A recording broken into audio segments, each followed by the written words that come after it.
অনেক দিন পর্যন্ত এর স্বাদ মুখে লেগে থাকবে, এটা এতটাই টেস্টি হয়। ডিম তো অনেক খেয়েছো, দেখো তো এভাবে খেয়েছো কি না। এখানে আমি 6টা ডিম রান্না করছি। 3টে ডিম একবার নুন দিয়ে গুলে নিয়ে ভালো করে ভেজে নেব, আর তারপর সেটাকে টুকরো টুকরো করে নেব। রেসিপিটা ভালো লাগলে অবশ্যই একটা লাইক করো, চ্যানেলটাকে সাবস্ক্রাইব করে পাশে থেকো। গোটা ডিমের জায়গায় ডিম ভেজে নিলে ডিমের মধ্যে মশলার স্বাদ অনেক ভালোভাবে ঢুকে যায়, সেজন্য আমি ডিমটাকে ভেজে নিয়েছি। চাইলে তোমরা গোটা ডিম দিয়েও এই রান্নাটা করতে পারো। সমস্ত ডিমটাকে কিন্তু ভেজে নিয়েছি। কড়াইতে আরও একটুখানি সর্ষের তেল দিয়ে তাতে দিয়েছি আরও কিছুটা পেঁয়াজ। আমি এখানে মাঝারি সাইজের একটা পেঁয়াজকে মোটা মোটা করে কেটে নিয়েছি। পেঁয়াজটাকে কিছুক্ষণ নাড়াচাড়া করে নিয়েছি। পেঁয়াজের কাঁচা গন্ধটা চলে গেলে মিক্সিং জারে দিয়ে দিয়েছি 1 চামচ পোস্ত। এখন এটাকে ঠান্ডা করে নেব, তারপর ভালো করে বেটে নেব।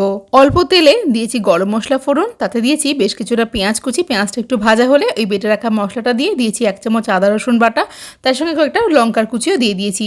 এখন আদা রসুনের কাঁচা গন্ধটা চলে গেলে কিছুটা মিক্সি ধোয়া জল দিয়ে দিয়েছি, তার সঙ্গে দিয়েছি 2 হাতা মতো দুধ দিয়ে দিয়েছি, পরিমাণ মতো নুন, সামান্য একটু মিষ্টি দিয়েছি, আর দিয়েছি একটু লাল লঙ্কার গুঁড়ো। ঝোলটা ফুটে উঠলে ভেজে রাখা ডিমটা দিয়ে গ্যাস কমিয়ে ঢাকা দিয়ে কিছুক্ষণ রান্না করে নেব।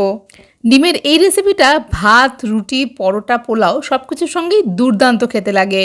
সবশেষে দিয়ে দিয়েছিলাম অল্প একটু ঘি, যাতে করে স্বাদটা আরও রাজকীয় হয়েছিল।